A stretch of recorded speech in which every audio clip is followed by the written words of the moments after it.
हरे कृष्णा भक्तों, आज हम बात करने वाले हैं ईश्वर प्रेम के महान दूत तथा पवित्र भगवन नाम के सामूहिक कीर्तन के प्रवर्तक भगवान श्री चैतन्य महाप्रभु के बारे में। वे बंगाल प्रांत के नवद्वीप नगर के श्रीधाम मायापुर में फाल्गुन पूर्णिमा की संध्या 18 फरवरी 1486 में अवतरित हुए थे। उनके पिता श्री जगन्नाथ मिश्र सिलहट जिले के एक विद्वान ब्राह्मण थे, जो विद्यार्थी के रूप में नवद्वीप आए थे, क्योंकि उस समय नवद्वीप शिक्षा तथा संस्कृति का केंद्र माना जाता था।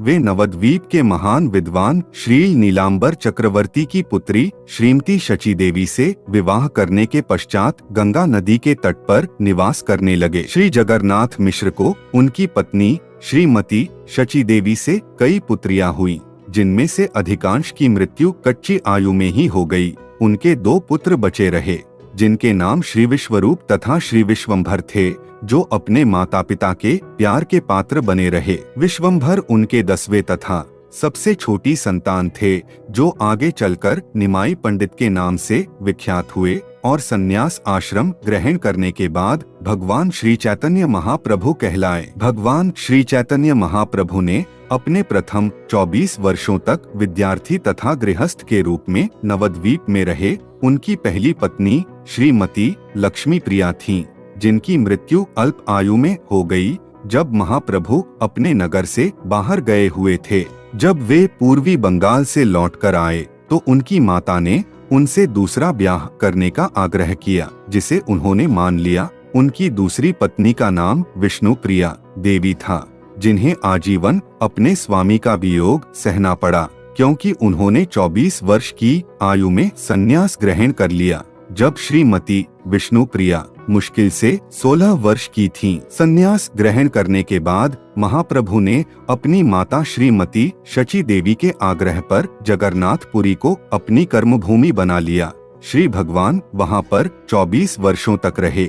इनमें से 6 वर्ष उन्होंने विशेष रूप से संपूर्ण दक्षिण भारत में श्रीमद् भागवतम का उपदेश देते हुए निरंतर भ्रमण करने में बिताए। भगवान श्री चैतन्य ने न केवल श्रीमद् भागवतम का उपदेश दिया, अपितु श्रीमद् भगवद गीता का भी अत्यंत व्यावहारिक ढंग से प्रचार किया। श्रीमद् भगवद गीता में भगवान श्री कृष्ण को परम भगवान के रूप में अंकित किए गए हैं। दिव्य ज्ञान के इस महान ग्रंथ में उनका अंतिम उपदेश यह है कि मनुष्य को चाहिए कि वह समस्त धार्मिक कृत्यों की सारी विधियों को त्याग कर उन्हें भगवान श्री कृष्ण को ही एकमात्र पूजनीय स्वामी के रूप में स्वीकार करे। फिर उन्होंने अपने सभी भक्तों को आश्वस्त किया कि वे समस्त पापों से उनकी रक्षा करेंगे, अतः उन्हें किसी प्रकार की चिंता नहीं करनी चाहिए। दुर्भाग्यवश भगवान श्री कृष्ण के प्रत्यक्ष आदेश तथा श्रीमद् भगवद गीता के उपदेशों के बावजूद अल्पज्ञानी लोग भ्रमवश उन्हें केवल एक महान ऐतिहासिक व्यक्ति मान लेते हैं, अतः वे उन्हें आदि भगवान के रूप में स्वीकार नहीं कर सकते। ऐसे अल्पज्ञ लोग अनेक अभक्तों द्वारा गुमराह किए जाते हैं। इस प्रकार बड़े बड़े विद्वानों तक ने श्रीमद् भगवद गीता के उपदेशों की गलत व्याख्याएं की। भगवान श्री कृष्ण के अप्रकट होने के बाद अनेक बहुश्रुत विद्वानों ने श्रीमद् भगवद गीता पर सैकड़ों टीकाएं की हैं, और इनमें से प्रायः प्रत्येक टीका खुद के कुछ स्वार्थ से प्रेरित है। भगवान श्री चैतन्य महाप्रभु साक्षात भगवान श्री कृष्ण हैं, किंतु इस बार वे जनसामान्य को तथा साथ ही धर्मविदों एवं दार्शनिकों को समस्त कारणों के कारण आदि भगवान श्री कृष्ण की दिव्य स्थिति के विषय में उपदेश देने के लिए एक महान भगवत भक्त के रूप में प्रकट हुए। उनके उपदेश का सार यह है कि व्रजभूमि वृंदावन में व्रज के राजा नंद महाराज के पुत्र के रूप में प्रकट होने वाले भगवान श्री कृष्ण पूर्ण पुरुषोत्तम भगवान परमेश्वर हैं और सभी के द्वारा पूज्य हैं। वृंदावन धाम श्री भगवान से अभिन्न है, क्योंकि श्री भगवान के नाम, यश, रूप तथा उनकी आविर्भाव स्थली परम ज्ञान के रूप में श्री भगवान से अभिन्न हैं। अतः वृंदावन धाम श्री भगवान के ही समान पूज्य है। श्री भगवान की दिव्य पूजा का सर्वोच्च रूप व्रजभूमि की गोपिकाओं द्वारा प्रदर्शित शुद्ध भगवत प्रेम के रूप में प्रकट हुआ। भगवान श्री चैतन्य महाप्रभु इस प्रक्रिया की संस्तुति पूजा की सर्वोत्तम विधि के रूप में करते हैं। वे श्री भगवान को समझने के लिए श्रीमद् भागवतम पुराण को निष्कलंक साहित्य के रूप में स्वीकार करते हैं और उपदेश देते हैं कि सारे मनुष्यों के जीवन का चरम लक्ष्य भगवत प्रेम के स्तर को प्राप्त करना है।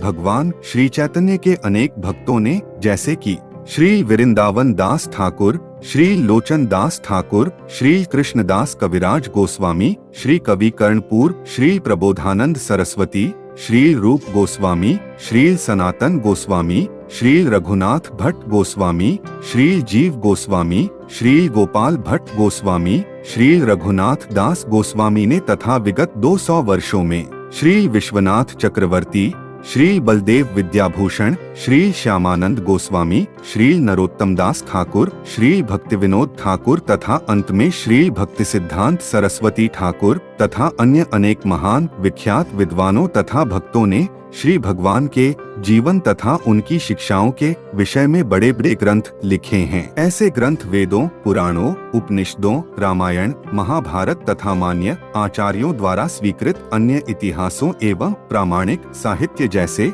शास्त्रों पर आधारित हैं। उनकी रचना अद्वितीय है और उनका प्रस्तुतिकरण अतुलनीय है और वे सभी दिव्य ज्ञान से परिपूर्ण हैं। दुर्भाग्यवश विश्व के लोग अब भी उनसे अनजान हैं। किंतु जब यह सारा साहित्य, जो मुख्य रूप से संस्कृत तथा बंगला में है, विश्व के सामने प्रकाश आएगा और जब विचारशील लोगों के समक्ष प्रस्तुत होगा, तब यह रुग्ण संसार भारत के गौरव तथा प्रेम संदेश से आप्लावित हो उठेगा, जो आचार्यों की गुरु शिष्य परंपरा से स्वीकृत न होने वाली विविध भ्रामक विधियों द्वारा शांति तथा संपन्नता की खोज के व्यर्थ प्रयास में लगा हुआ है। भगवान श्री चैतन्य महाप्रभु ने 48 वर्षों तक अपनी दिव्य लीलाएं प्रदर्शित की और उसके बाद 1455 को वे पूरी तरह से अंतर ध्यान हो गए। भगवान श्री चैतन्य महाप्रभु से संबंधित कोई ग्रंथ आपको लेना हो तो नीचे कमेंट करिए। धन्यवाद।